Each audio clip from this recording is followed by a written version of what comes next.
I'd like to welcome you all here today, and I'm just going to begin by paying our respect to the traditional owners of the lands from which we come together today. I'd like to recognise the First Nations, elders past and present, and to recognise their continued connection to land, water, culture and conservation. Today I join you from the traditional lands of the Dogue and Patawomac peoples, or now known as Alexandria, Virginia in the USA. And we've come together this morning to learn a bit about habitat mapping for the southeastern glossy black cockatoo in the SEQ bioregion. This project wouldn't have been possible without the support of the Wildlife Information Rescue and Education Service, known as WIRES. The Glossy Black Conservancy was fortunate to win the Pat Connors Avian Grant to ensure that this habitat mapping work was completed. So we're very grateful for their support. Welcome to those joining us. I'd now like to introduce you to Liz Gould, who's the project lead for this work. Liz has worked in the natural resource management sphere for over 30 years, managing multidisciplinary teams to deliver large and small-scale collaborative projects, primarily focused on biodiversity conservation, including threatened species and ecosystems, wetlands, and connectivity conservation. Liz has been involved with the Glossy Black Conservancy for nearly 20 years and is the director of the Great Eastern Ranges, a member of the Gondwana Rainforest World Heritage Advisory Committee, Queensland Division, and chair of the Cola Creek Catchment Group. Liz currently works with BirdLife Australia as the Far Eastern Curlew Recovery Coordinator. So Liz, I'm going to hand it over to you to tell us what you've been up to. Thanks. Thanks so much, Ellie. Can everybody hear me okay? Yeah, yep. Yeah, I'm joining you from Yuggurrpul and Turrbal country in Western Brisbane, so a little bit far away from Ellie, but this is how we roll, isn't it? So today, yes, I'm talking to you guys about the 2025 update to habitat mapping that we are undertaking for the Glossy Black Conservancy across the SEQ bioregion. And this session today is targeted specifically for local governments. So we want to make sure you guys are across what the mapping does, how it can be used, and what our plans are for it. I will also just let you know that this is still a draft product. So I'm working closely with Shannon Mooney, who we both work together in Healthy Land and Water, as some of you may know. That was the NRM region, NRM organisation for Southeast Queensland. Shannon and I worked on the initial version of the mapping that was developed in 2016. And so it's really nice to be able to have his knowledge of how we manage things, to be able to use updated knowledge that's coming into us over the last 10 years to guide this new product. So we'll probably see how we go for time. You guys are the first presentation that we're giving on the habitat mapping update. So I'm just trying to work out whether we'll probably leave questions to the end or pop them in the chat as you think of them. And then when we get to the end, we'll answer as many as we can in the time that allows. And we're really looking at the end of today's presentation to get your feedback as well on the ideas that we're presenting in terms of how local governments can use this mapping, as well as your feedback on the content that we provided to you today. All right, so to get into it, thanks again to WIRES. This is amazing to have their support to be able to do this update. So a little bit of background.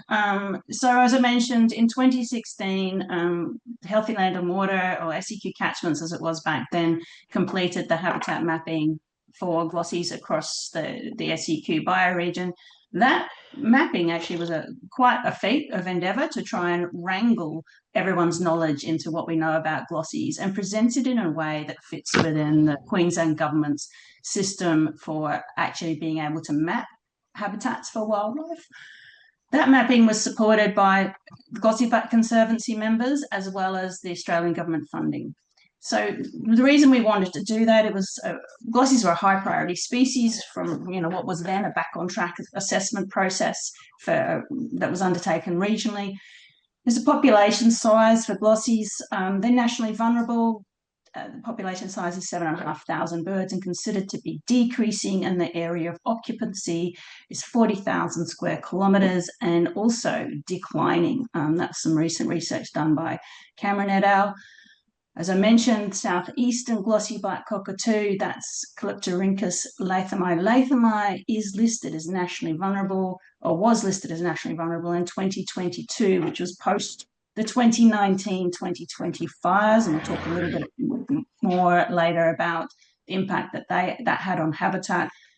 And we also know that since 2016 or 2015, when we were actually pulling together the data for the previous mapping, there's been so much more citizen science effort, so much more data collected by researchers and local governments, more information and research undertaken on the habitats that glossies use, and we really wanted to update that information. So the opportunity WIRES presented us was a fantastic one. The mapping's 10 years out of date, and the landscape has changed quite rapidly across the bioregion.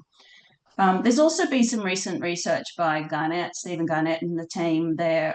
This says that of all the species that they assess, glossies are actually facing the most threats of any bird. So there's 20 threats listed. So it's under a lot of threat. And yeah, again, the purpose of the Conservancy is to do what we can to protect the species and its habitats.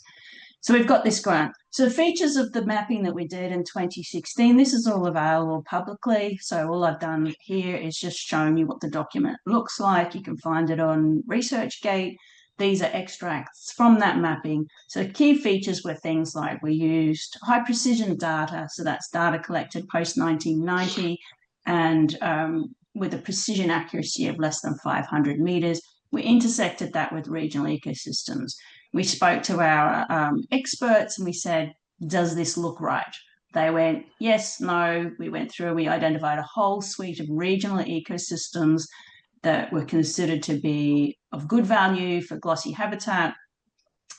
We then went through and worked out, well, which of those habitats do we consider a core habitats and which are non-core habitats under the definition that the state government uses for essential habitat. And you can see some of that information on the screen of how that information was then categorized. And as you'll see, a lot of it was based on proximity to a high precision record. So you might have the same regional ecosystem in one area as another. One's got a high precision record in it, therefore it's known habitat, high confidence. The same IRE might be, thousands, kilometers away and has a less confidence on its being used. It's the same IRE. We think glossies use it, but we don't have evidence that they do, therefore as a lesser confidence. We also looked, so that categorized a lot of their foraging habitat, and that's what you can see on there. So the EHK is essential habitat known, that's that shaded box. That sort of says, we've got high confidence that glossies use this stuff. There's a record, the regional ecosystem's got their feed tree species in it. But when we get further away from those records, we have less confidence, even though it's the same regional ecosystem. We also looked there at nesting overlays. So wherever we had a high precision record of a nesting glossy, we buffered that by 1,000 meters and said anything and everything in that space, particularly any large trees, is important, whether it's isolated trees in paddock scenario, whether it's regrowth vegetation or remnant vegetation. So that's what the experts decided there. At that point, we decided no general habitat. And that model was put forward to the Queensland government. It was accepted as essential habitat under the Vegetation Management Act, and it shows up in the MSES mapping at the moment. And that's the core habitats. The non-core habitats, which are the non-shaded ones on the screen there, basically were made available to Conservancy members and partners and made available to others to assist them with their planning. And the result of all of that work is shown in that map on the screen there. Those dark purple areas are basically the known essential habitat, known high confidence stuff. Can't really see the nesting overlays. They're too small, too fine a scale to pick up on a regional map like that. And then the different levels of confidence, whether it's medium or possible habitats or known habitats, are shown in those different colours. So the lighter purple is, well, we've got medium confidence that this is habitat, versus further and further away from those records, as you'll see, the confidence drops, and that's the reflecting the different colours. So that's what we did in 2016. And I've reached out to local governments who we know we made this mapping available to, and asked them about how they've used that. And you'll see in the next few slides our collation of how that information, how well this mapping has supported glossies across the bioregion. So I'll just get to the next slide. There we go. So this is the methodology basically we're using. This is Queensland Government MSES wildlife habitat mapping information. So my dot points and things seem to have gone a bit wobbly on this one with the download, I think. But anyway, so the Queensland Government's got its preferred habitat mapping options. The first option they have is peer or expert reviewed and approved habitat suitability models. That is what we did in 2016, and that is what we are working on now. So it is the preferred option for mapping habitats. There's other methodologies that they can use, such as habitat maps that a relevant government authority might approve. So that's particularly in the turtle nesting and shorebird roosting kind of space, where marine parks, for example, might say, hey, we want to put shorebird roost mapping or accept that within a particular area. I think they're doing that in the Great Sandy Strait at the moment. The fallback position for all of our threatened species for MSES is buffered points. So every species outside of those that have been modelled, if you've got a high precision record of a species, it gets 1,000-metre buffer put on that point, and that's how it shows up in the MSES mapping, as those buffered points, rather than a reflection on the habitat that species might be using, particularly if it's a landscape, a species that moves around the landscape. That won't be reflected, it's just the buffered points. So we've basically used as I said, the habitat suitability models identify core and non-core habitat. Both core and non-core habitat can be used in biodiversity planning assessments. So there is one for Southeast Queensland and other areas of Queensland, and things like aquatic conservation assessments. But it's only the core habitat elements, those shaded boxes I showed you previously, that actually get included as MSES, wildlife habitat, or MSES as regulated vegetation under the Essential Habitat under the Vegetation Management Act. And of all the threatened and near threatened species that we have in Southeast Queensland, only 23 currently have a habitat suitability model. And that's, I think, hang on, 2, 3, 4, 5 of them were actually developed by Healthy Land and Water when Shannon and I were working there back in the 2016 days. So there's a lot more work that really needs to be done. And I guess part of what we're also talking about is it's not reliant on state government to develop these habitat suitability models. It can be done by external agencies, such as us with the Conservancy, or by NRMs, for example.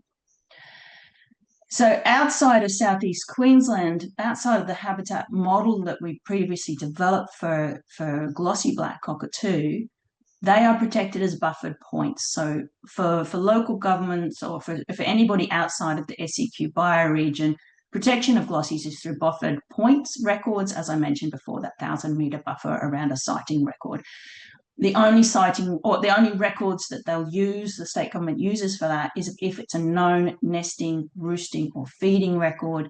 So birds in flight moving across the landscape don't receive that buffered point thing, because they're, as you guys probably know, glossies are a highly mobile fauna species, so they're just trying to keep it to the landscapes that they actually touch down on, so to speak. So there's a little bit of information on this slide also about MSES wildlife habitats and how they're used and developed, and also how it's used under the environmental offsets regulation. So a little bit here that a lot of you in the room may know way more about than I do in terms of the interaction between local and state government planning mechanisms. but I'm just trying to sort of give an overview of how this all fits in. So we know that, for example, those core habitats are defined as there's enough evidence that there's reasonable probability the habitat is used. That's their language a bit. And non-core is, well, we don't know enough about it. It's used, the mapping goes into the state planning policy interactive mapping system and is available there. And we also know that MSES under the SPP can overlap with MSES under the offsets regulation, but they're not necessarily identical. There are exclusions and things that come into play into that. So I won't go into a lot of detail. I'm happy to answer the questions that I can later.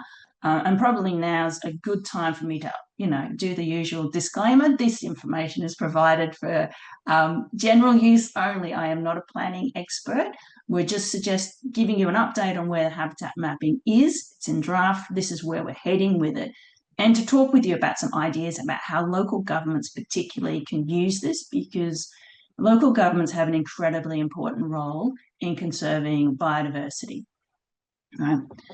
So, and we also know, well, MNES, that's matters of national environmental significance.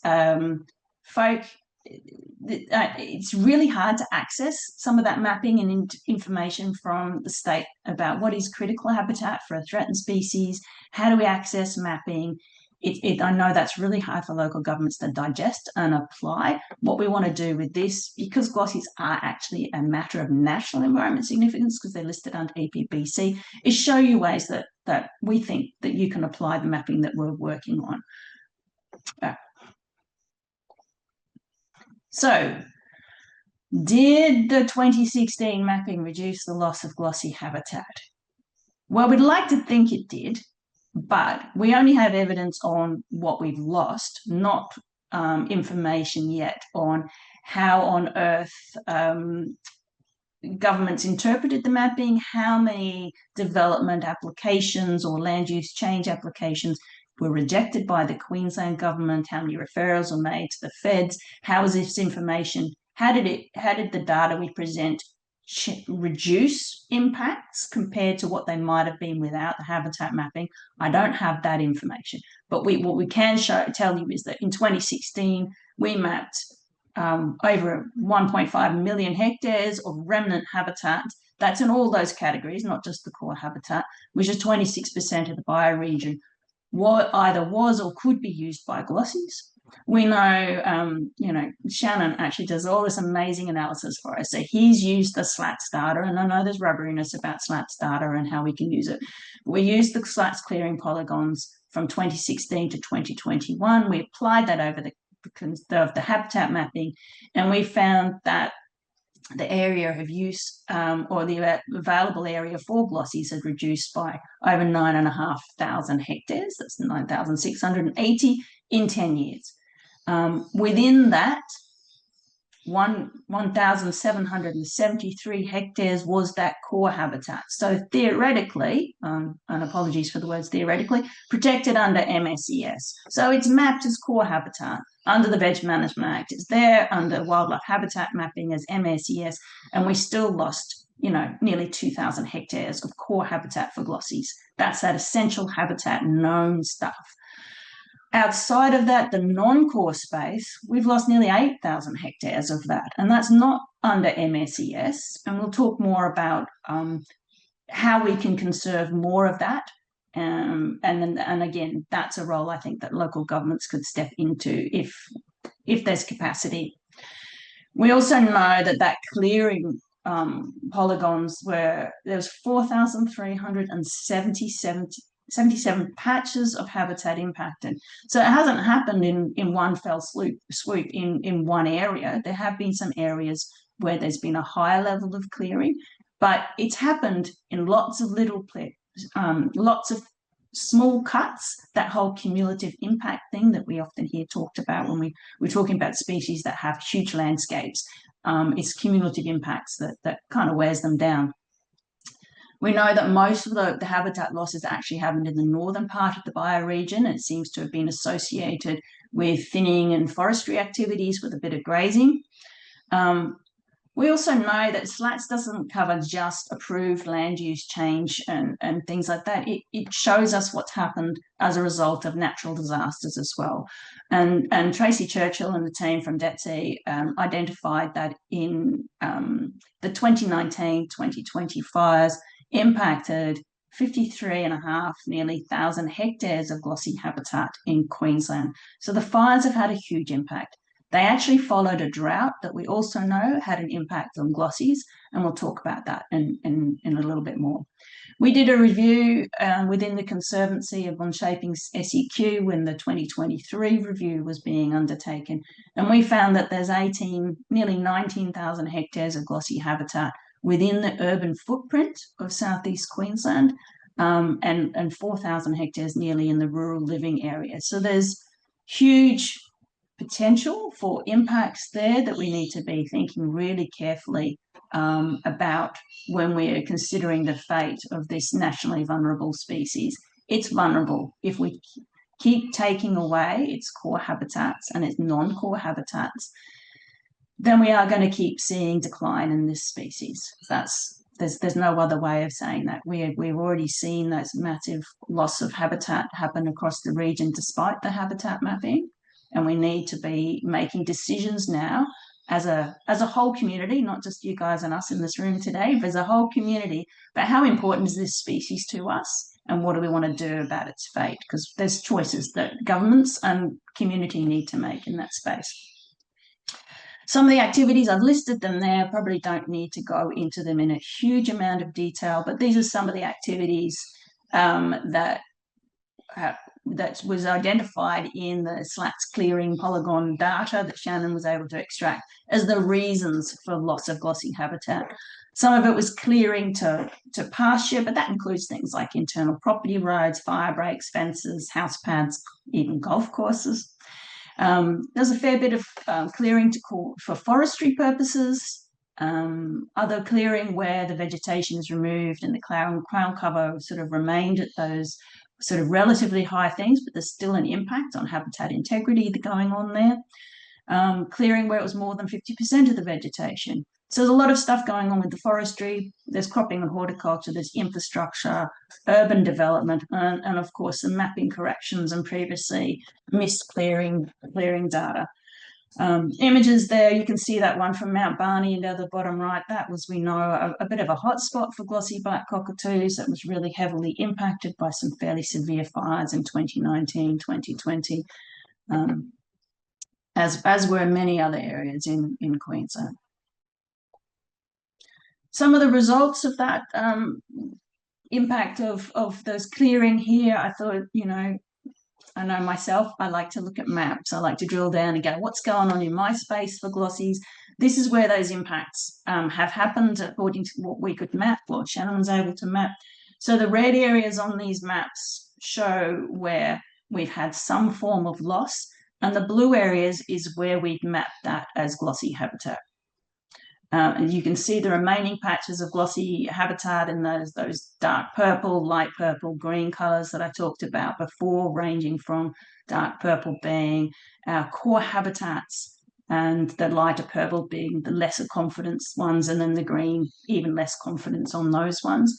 And you can see what I was saying to you before. There's lots of scattered blue dots across both areas of SEQ. The region's so big. If I put Shannon was very kindly able to give me screenshots from the north and the south so that we could put this together so you get some sense. You can see the local government boundaries in there. We do have stats on extent of loss in different local government areas, but I think more importantly will be the stats that we have from the new mapping to show you where those areas remain and where we need to be able to sort of try and encourage conservation action. So yeah, lots of scattered blue dots on there. We can talk about those in a bit later as well. So just to make sure everybody is on the same page about what glossies need, because sometimes I assume that there's a knowledge in the room that maybe there isn't, and I don't know who the audience is today. So I know we invited local governments. I'm not sure whether we've got planners or biodiversity officers or who in the room. So glossies need us to protect their known and their potential foraging habitat and trees. So we know of many instances where glossies will feed on trees in parks, and they can be really important food resources. Ideally, we want those trees to be in a nice intact forest system, but if they're not there, protecting a tree in a park that's being used by a glossy is something that's really important. And we've got some areas in Southeast Queensland that I can think of where we've got repeated use of those trees. They're really high valued trees. Glossies are very fussy eaters. They have all these trees to choose from in the landscape, and they will choose maybe 10% of those trees, and they will only feed on them. There might be a tree next door that they won't feed on, but they'll feed on this one. So understanding where we know glossies feed and protecting those areas is critically important.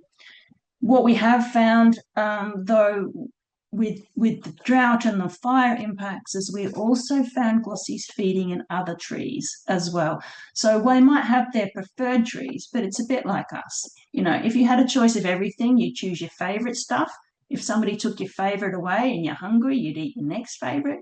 And if everybody took huge amounts of all your favorite things and all they left you with, and I'm sorry for everyone who likes Brussels sprouts, if they just left you with Brussels sprouts and that's all you had to eat, that's what you would eat because you're hungry and you're trying to survive. So think about it from that perspective. They don't have a choice. They will eat lesser quality trees. It will just impact on their survival, impact on their ability to reproduce, and for their young to survive if they do reproduce. So that's the feeding habitats. We want intact forests with with tree species that they feed in them, and we need those isolated trees that we know that they use. We also want to prevent loss of known nesting and drinking sites. So if we know glossies are nesting in a tree, we want to protect that tree. That will be a big tree. You know, we know glossies will nest in trees down to as low as 0.4 or 40 centimetre DBH, but ideally they'll be in bigger trees, but they will nest in those smaller ones. Ideally, we want multiple trees. The research that's been done down in Kangaroo Island on nesting glossies shows that they like to cluster nest. They like to have multiple trees in one location, and they like to nest together. We don't have information on that for the Southeast bioregion or the mainland about evidence of that, but we're basing a lot of our knowledge on nesting on the Kangaroo Island birds. So we want to prevent the loss of the hollow-bearing trees. We want to project regrowth and recovering habitats to achieve remnant status. If we've lost all this habitat and we keep losing remnant habitat, the only way to enable glossies to recover is to plant more habitat and allow regrowth to reach maturity, because if we keep declining, then again, we're not enabling a population to recover. You know, even if we stopped all clearing right now and we just relied on, we would only have the glossies that are currently left in the landscape, and possibly a little less if those landscapes aren't providing enough food for them. They're still suffering the impacts of the 2019-2020 fires. Trees, these feed trees will take 10 years to grow to a size that they're providing food for glossies, let alone a nest tree that's going to take hundreds of years to form hollows. So some stats on those sort of 9,700 hectares we were talking about before that have been lost, you know, 10,000 a hectare, that's a lot of money. That's a lot of money to replant that stuff. So let's keep what we've got, and let's allow regrowth to persist. And that's without considering the maintenance costs. To grow trees to reach those DBH, hundreds of years. So how do we protect those mature forests? And there are specific actions that can be undertaken. And we also know that outside of the Kangaroo Island birds, there's no records of glossy using artificial nest hollows. So to think we can lose our mature trees and just put up some nest boxes isn't proven to work for glossies, no matter all the styles of nest boxes that have been tried on mainland. There is no proof that they use them. So that is no fallback position for us at the moment. So 2025 mapping, or Ellie, do I need to answer questions urgently? I'm not keeping an eye on the chat, sorry. You're on mute. I'll unmute myself. There is one from Lisa from Redland City Council asking if you can let everyone know how they can access the sighting data for their LGA. How do we the siting. access the mapping? Access the mapping. Okay. So when we finish it, or the old stuff, I presume you mean, Lisa, the new stuff. So when we get the new mapping done, we will bundle it up and send it across to state government, hopefully for approval under MSES. The Conservancy will also have that data. So it'll be the Conservancy's IP, and it'll be with the Conservancy to make that mapping available. So we've got to work out the logistics of all of that, but the first thing we've do is actually got to finish the mapping. So the intent is to make all the mapping layers available to local governments and others so that they can use it for conservation action. So a bit of a broad brush one there, Lisa. Okay, the siting data. Siting data. That might be a little bit more challenging. Let's talk about that at the end. All right. So I'll talk about the 2025 mapping update now. So basically, similar sort of model as we followed previously, but we've got a lot of new data on high precision records of feed trees, nesting records, and records of birds. So a lot of new data's come in. The other things that their mapping update is looking at, we've actually added 4 feed tree species based on research and community observations. Those are the ones underlined there. No, yes, 2 underlined there. So we've added 2 into what we consider our preferred feed trees. That's Alocasarina lumini, or the bull oak, and Alocasia rigida. Can't remember the common name for that one. So that's added to the list of 5 that were already in there as preferred feed trees for glossies. We've added in 2 occasional feed trees, which is our river she oaks, Casuarina cunninghamiana, and our swamp she oak, Casuarina glauca. And that they are added purely because of the number of records we received of birds using them post-drought, post-fire. So these are trees that normally aren't really used by glossies at all. Their cones are smaller, their seeds are smaller, they're obviously not as good quality food, and glossies don't really like to eat them. But as I mentioned before, if you're hungry, you'll eat them. And that's what they did post the fires. There wasn't enough food in the landscape. So they are identified as occasional feed trees. The mapping that we've done, so we've used those feed tree species, and we've reviewed in the regional ecosystem description database, looking for any regional ecosystems in the bioregion that have those. We've also looked through the technical descriptions of regional ecosystems as well. The tricky thing with Alocasarinas and Casuarinas, our she oak species, is they're often a subcanopy species. So the regional ecosystem description database doesn't mention them in many instances. The technical descriptions give us that information, but we know that those are not completed for all the regional ecosystems that occur in our bioregion. So even though we've mapped, found that there's 155 regional ecosystems that have these feed trees in them, we still could have missed some. And it doesn't, in talking with our experts, they were basically go, well, if it's got one species, doesn't matter how many species it's got in there, if it's got one species in it and it's being used as a food resource, that's really important for glossies. Right? We've also looked into regrowth, because we've got research that shows that glossies will actually use trees from as young as 5 years. Even though high-value regrowth is mapped at 15-year-old regrowth. Because there's a little bit, there are records, as I said, of feed trees being used at 5 years old. The consensus that our experts said to us is, well, 5 years might be pushing it a bit. Might not have, we've got less confidence at 5 years, although we've got records of them using it. They've settled on a 10-year-old regrowth. Anything 10 years and older that contains of these feed tree species could be useful for glossies.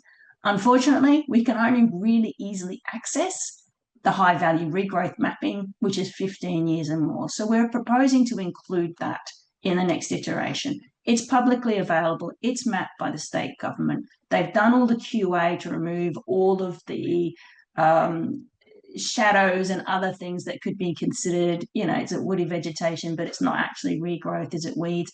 The Queensland government's already done that in its high-value regrowth layer. We are just applying the pre-clearing regional ecosystems on that to identify these as, you could call it next generation or being used by glossies now, but we need to protect this to get to maturity if we want to support the species recovery. We have 229 records of glossies using high-value regrowth. So that proves that it is an important resource for them, and we need to be protecting that as well. We've added a general habitat. I mentioned before we didn't have general habitat in the 2016, but we're adding a general habitat.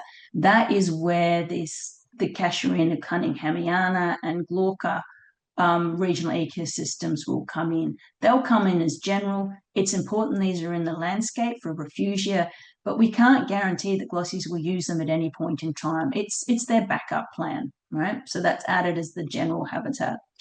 We're adding a waterhole overlay. We've been told that there are some waterholes around the region that are incredibly important for relatively large groups of glossies. So there's sightings of 20 and 50 glossies that will come into a waterhole. That waterhole is then extremely important, particularly during breeding. As glossies are seed eaters, they have to drink every day. And if they're nesting, the female's in the hollow, on the nest, on the eggs, and on her young, and the male does all the feeding. He goes, gets the food, he takes it back to the female in the hollow. So the importance of water and proximity of food resources to those nest trees is critical to support that female and then the young once they emerge. So good water holes, we're trying to protect them. The only way we can identify them is if people tell us about glossies drinking. And we're putting buffers on that one. So that information, that the data that we have on that, we will use. Again, a bit like our nesting trees, we don't have a lot of information on that, but we want to protect what we do know without trying to develop some model that tries to account for that. It's just that we know that's important. Let's put a buffer around it and let people know. We have reduced the DBH for nest trees. It was at 0.7 because that's what the data was telling us, but we do know that they will use trees that are a lot smaller. So we've reduced the DBH. That only comes into play in terms of our knowledge really on glossies. We're still buffering nest trees, but it's there as an information for application in terms of understanding which landscapes might have trees that glossies could use for nesting. Those landscapes are trees that form hollows, and those trees need to be 40 centimetres or more DBH. If you've got them, glossies could use them, as will a lot of other species. It's likely the confidence rules that we've talked about before, those different shadings of colours will remain the same, but I've got some ideas for the expert panel that I'll share with you later that we might try and change them. It seems that the closer we keep this maybe to the way we did it last time will ease the review and approval process, but it doesn't mean we can't try for more if that's what the experts say is needed for glossy and their recovery. So our experts have yet to determine what the core habitat exactly will be. It'll likely be the same, that preferred or essential habitat known, but that's for the experts to decide, not me, and we're work in progress with them. So here you can see that picture on the top right, that's our bull oaks. We've got Alocasia rigida down on the bottom right. You can see that those she-oak cones are nice and big kind of things. And in terms of the mapping update, how we have used the data is that if we get a new record of a glossy in areas that we've already mapped, and this is what's so we already mapped it in the previous mapping as potential habitat, and then we get a glossy record. As you can see, this examples here from Logan. Welcome to our Logan friends. You can see how there's a clip there of how the landscape is changing in one part for them in terms of this is where we thought glossies were, this is where we now know they are, and that changes the colours. So we've got areas that are green there that have actually turned to purple because glossies have used those landscape, and light purple to those darker purple areas. And also you can see there's by those little yellow dots, those are the sighting records. There's been a lot more activity observing and records of glossies happening in some parts of Logan, which have also influenced how that data and their mapping. So Liz, this is what the draft. Check. Oh, yeah. Sorry, Liz. I just wanted to check in with Lisa here if that slide actually answered your previous question. about nest trees being included as core habitat?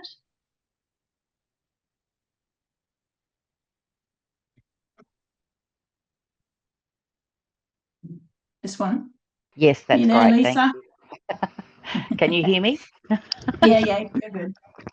Yeah, no, that's fine. Thanks. Okay, great. Thanks, Lisa. Sorry to interrupt, Liz. No, you're good. It's always good. Gives me a bit of a break. Gives you a chance to hear somebody else's voice. It's not good. All right, so this is the draft mapping, and this is what it's looking like so far. So you can see there, that's again, these confidence rules are yet to be tweaked with the expert panel, but you can see what it's looking like. Our intent is to finalise this in November, so we take on board your feedback today, and we've got presentations next week, so we'll try and take that on board. Our aim is to submit this to the Queensland government for consideration as MSES, but as I said, there is no guarantees there about how they'll receive it. That's to us to work out. And it's only, as I mentioned before, MSES is only core habitat, which is going to be that essential habitat known. It's also called preferred habitat known these days, and high. And our intent is, this is answering your question before as well, to make the mapping available. You know, there's no point in it being locked up. The intent is, and the intent we're talking with local governments today is particularly about how we can use this information to help support the things that you do in a biodiversity conservation space as well. I can see people peering into the screen trying to look intently. We will obviously make this more available, but you can see there's lots of areas that are marked now as known habitat. Don't have much data from Moreton Island. I don't think we've got records of glossies over there. Yeah, but there's large areas of the landscape that has changed a lot since the last time we did it. It's just a bit of a teaser, really, isn't it, showing you these maps? All right, moving on. So local government use. We are getting close to the end, and then we'll open up for questions. So in all my discussions, and again, I don't have all the detail on the interaction between MLES and MSES that some of you in the room may have, but I know we've got to be careful here. We cannot have, even if it's mapped as non-core habitat, it cannot be seen to be an MSES matter, right? So even though it's not core. So that was, and I don't think we really grasped that when we did this mapping back in 2016, that basically says by mapping it, we say this is all a state interest, but by saying that's core, only that bit's protected under MSES. But local governments can't do anything about the rest of it as it stands because it overlaps. So here's some ideas about how we can actually use that. And I think, and that's by calling, sorry, getting scratched up, calling non-core habitats buffer habitats and corridors, because that's what they are, right? That means that if they're buffers or corridors under MLES, they can provide a certain level of council protection to habitats and or enable local governments to seek offsets if we can't avoid first, right? And in doing that, there's no problems, is my understanding, of actually calling these, rather than anything to do with glossies, we can call them she oak forests, right? Because the research I've done on the value of she oaks to species other than glossies shows that they are incredibly important for a huge diversity of other species. There's heaps of insectivorous birds that feed in them. They, you know, those lovely fine needle-like leaves that they have attract spiders and insects. There's always insectivorous birds in casuarinas. They also provide nectar. You know, the flowers might be tiny, but the honey eaters do get in and they do feed on them, as well as do insects, hence the insectivorous birds. They also provide seeds for finches. There's a diverse range of finches, red brows and, you know, firetails at different places, and double bars and parrots, other parrots than glossies, other cockatoos. rosellas feed on their seeds as well. So the seed resource is not just for glossies. Glossies are, fighting others for this good source of nutrients. Lots of insects, insectivores, as I mentioned. The dense foliage also provides incredible protection and shelter for roosting birds. Lovely to see tawny frogmouths sitting in a she oak. They love it. They blend in beautifully. So roosting and nesting habitats as well, because of that often quite dense foliage, provides a really shaded, protected, not visible to predators kind of space for nesting birds as well. The ground litter provides shelter for insects and reptiles. And this was news to me. I knew she oaks supported mistletoe. I hadn't realised how many mistletoe species. So one of the species I looked into, supports 5 or 6 different mistletoe species, that one species of she oak. And that's incredibly important nectar resource, mistletoes, for a lot of our birds, even some of the threatened ones, such as painted honeyeaters and regent honeyeaters out west, rely on mistletoes for that food resource. And of course, the berries on mistletoes also support a lot of frugivorous birds as well. There's lots of pollen there for our insects and bees and things like that. Interestingly, she oaks were mentioned in as an important way of reducing the impact of noisy miners in a lot of our landscapes and the threat that noisy miners have. They are a key threatening process under the EPBC Act, and there's document in that, in the advice on that, it identifies that actually having a forest with things like she oaks in it reduces the impact of noisy miners. So there's lots of reasons for conserving she oak forests other than glossies that we can avoid the perception that we're protecting for glossies. When we talk about their non-foraging habitats or the forests that they need for breeding, again, those large trees support at least 48 cavity nesting or hollow nesting bird species found in Southeast Queensland. And of course, we've got our gliders, our possums, our snakes, and all of that. And of course, there's lots of other values that she oaks have: hydrological functions, the health of estuaries and wetlands, fire management, soil conservation. They're drought tolerant, they fix nitrogen, and they have a high timber value, but let's not chop them down, right? Anyway, so there's lots of other values that she oaks have, and these are ideas for local government to consider in an MLES kind of space. Other things that we're hoping that you could use this mapping for is to help with your private land conservation programs, targeting landholders, supporting landholders in that space, helping them write their property management plans, maybe targeting areas for acquisition or management, protection of large trees within a reserve. How do you manage fire? There's a very detailed story about the relationship of she oaks with fire, which I don't have time to go into now, but how do you manage fire to protect those areas or identify the importance of those areas for glossies and manage fire accordingly.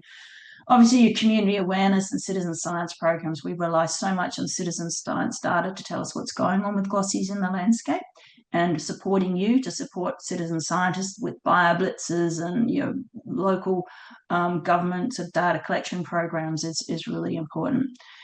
And again, I mentioned previously, there's locations for offset delivery, particularly MLS offsets. So if we can get it under there, the state has to look after the state offsets, and obviously the federal government looks after those under EPBC Act. But there is a space, I believe, here for MLES offsets. And again, this could help guide in those areas. I'm going to stop talking for a bit now. I'm really open to any ideas, and we'll have a look at those questions. So put anything more in the chat. But I don't know, Ellie, are we going to do an open mic, or should we just look at what's in the chat first? Tell me what you want me to do here. So the only other question in the chat at this stage is from Lisa about the Glossy Black Conservancy sighting data. So currently, Conservancy members can access that data, the raw data basically, through a data share agreement. And any other organisation can also submit a data share request form to gain access to that data.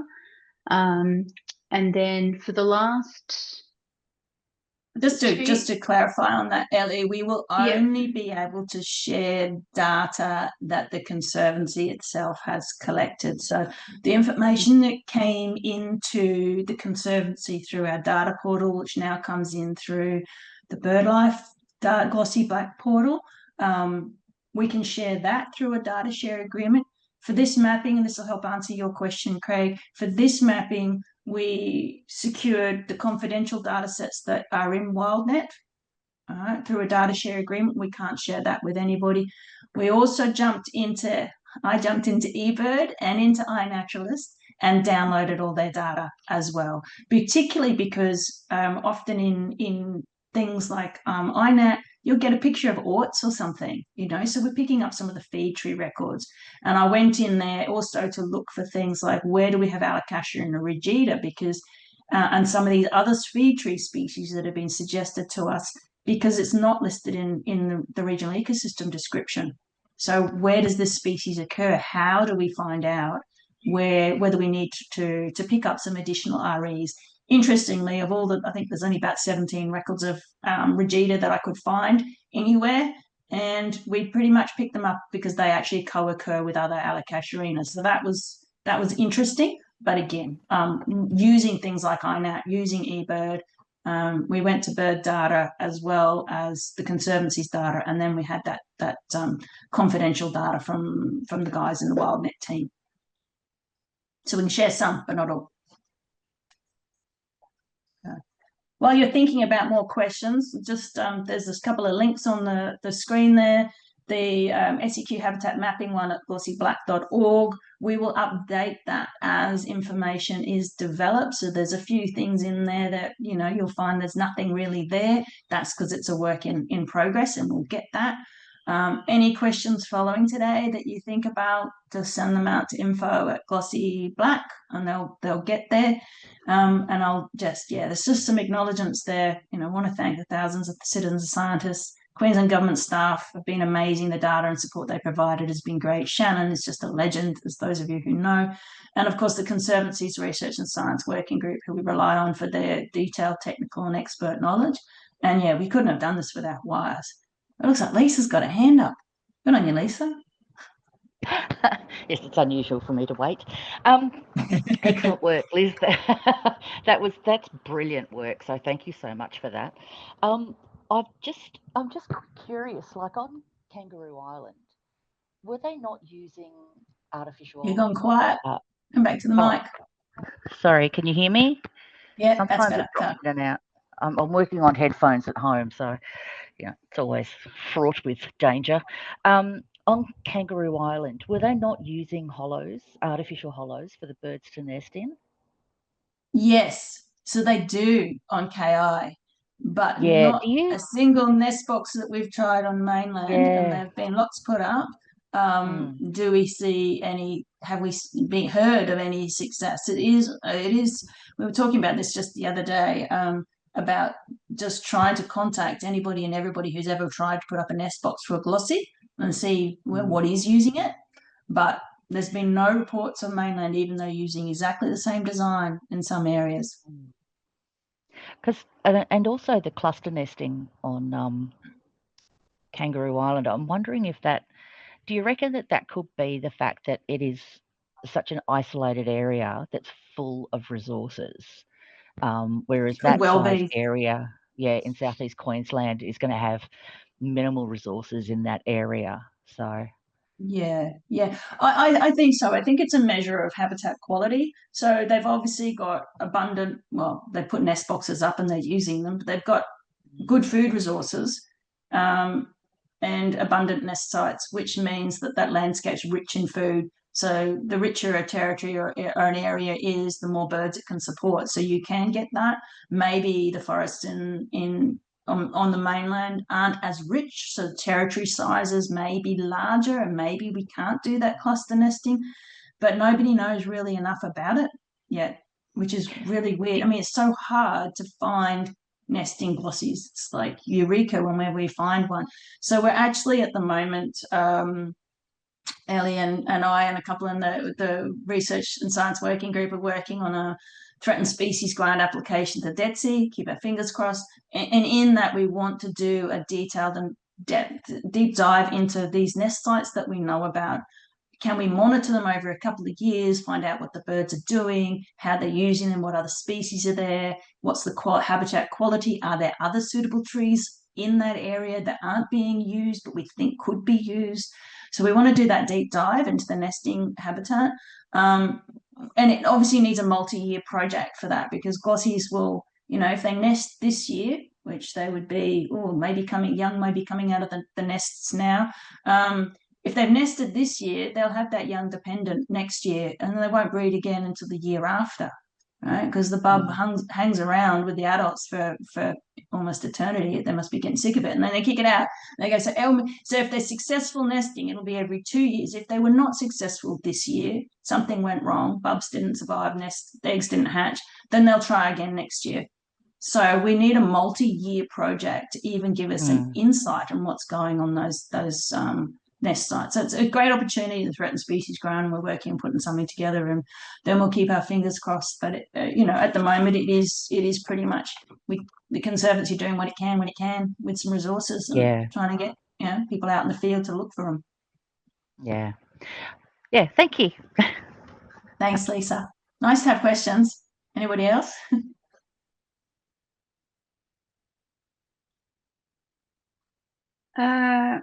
Bree just made an interesting comment saying, great work. Looking forward to seeing and accessing the new data. Great to see you've raised the challenge with SES and MLES. Still increasingly concerned that we have to be creative to ensure LG are not looking like we're using or trying to conserve MLES. Isn't it all of our responsibilities? Yeah, it's a good comment. Totally agree, Bree. Totally agree. I just think it's a bit crazy when you've got a nationally threatened species. It should be all 3 tiers of government working together, right? But it seems to be separated out in these different processes. I know that some of the feedback we got from local governments in how they've used the old stuff did raise very much that challenge of not being perceived to be doing something that's substantially the same as. The advice I've provided to you was gained with some insights from people in state government as to things that would be acceptable. Words such as buffer habitat. I said, what about recovering habitat for glossies? No, don't call it that, because that identifies that glossies is the main reason. It's a buffer habitat. It also made me think very much about going back to our experts as well, about making sure they understand better the interaction between MSES and MLES in making their decisions and how we classify habitat. So just to put that to them, to see, because again, we've lost, a couple of thousand hectares of core habitat already in the 10 years. And that's with it classed as MSES, whereas outside of that space, it's less protected. And yet we need that for population recovery. So, I agree with your concerns. Again, at the moment, we're having to use the process the way it has been developed, but wouldn't it be great to be doing a bit of advocacy to say, hey, this could be a bit more streamlined, this could be more useful and more usable by all tiers of government and community, and actually achieve some really good things. Yeah, that's right, Liz. It speaks to Ben's point a little bit here too.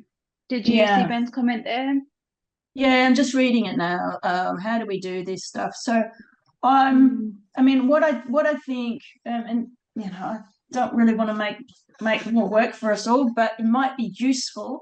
I'd really like to almost have a bit of a working group. I mean, I've shared some broad ideas, but it'd be really useful to work with a few folk from local government who know better about the interaction and planning space, and maybe a couple of folk in the Queensland government to talk about how we can frame this up, and maybe a product that comes out of this, Ellie, even though I know it's not in the grant and we won't get paid for it, but is, could we put out a little resource that actually suggests, here are some ways to do this for glossies. How do you do this? That would be useful, but that's not included in the current project. It would be a follow-up next year. So Ben, I'm thinking maybe once the mapping is done, we need to sit down with our local government reps within the Conservancy and potentially outside, those who are interested, let us know. Talk to state government and actually have a bit of a workshop on how do we do this? How can we be better at this? So yeah, great to have your hand up there, Ben. Thank you. Look, it also seems to fit in with what's happening with the recovery team, putting together a recovery plan. This kind of work being backed by that or being acknowledged by that as vital, also helps us seek funding and, take some action. Yeah. As well. Yeah. Yeah, absolutely. And I know we've had some feedback from Daniela Texiera, who's the chair of the recovery team. Her feedback on the past mapping was how well it aligned with her knowledge of what glossies do. This was the 2016 mapping. She's gone, it works. It seems to really match where they are. And we've started having some conversations there about, and this is part of this. So this today is talking to you in local government about how you can use it and that whole MLES and whatever. Next week, we want to be talking to others in Queensland about how they can use this method. I mean, it's amazing that Queensland government's got this method of us being able to get essential habitat mapped, even if it has its, things that could be better. It's a method and it's there and it can work. So how can we use it better in Queensland? But then we want to have that conversation at a national level. If we're able to do this stuff here in Queensland, glossies are a national species. How can the feds get better at, or how do we get critical habitat identified in a way that actually flows down to local government decision making? How do we get that integration?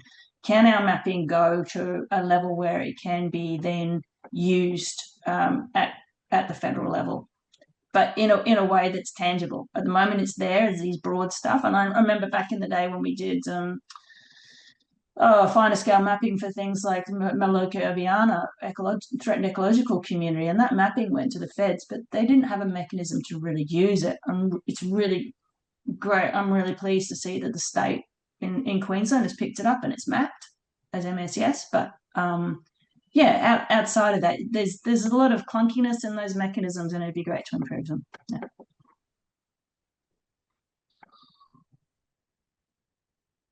All right. So you've all got that email address. So please use that if you have any follow-up questions, your ideas on. You're particularly keen to hear anything else you might have in the MLES space, things that have worked for you. I know there's been some really good examples that we got sent to us about how local governments have been able to do MLES and avoid this conflict with MSES listings. But yeah, if you have any other ideas in that, please send it through. And yeah, I'd love to sort of see if we can put together a bit of a working group, as Ben suggested, and see how we can progress this.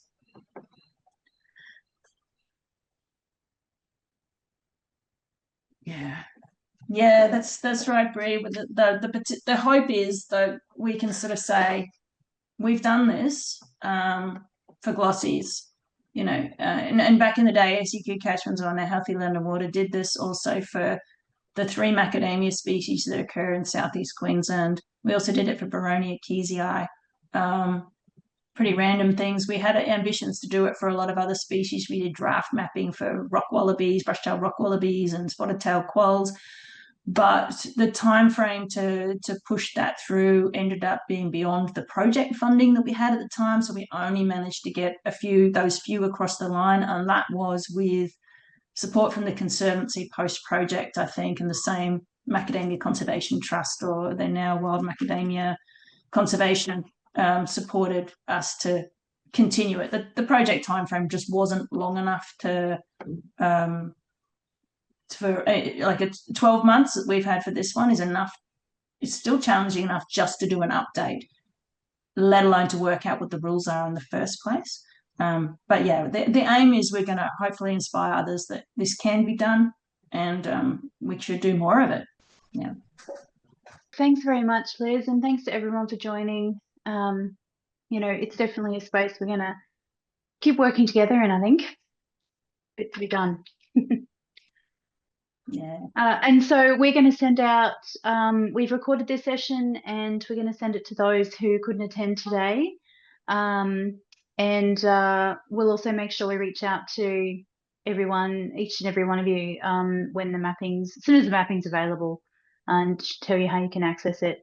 And we can perhaps start the conversation about working group then. Yeah, sounds good. Yeah. Thanks, Ellie. All right. Well, thank you very much. Have a great day, everyone. Thanks again.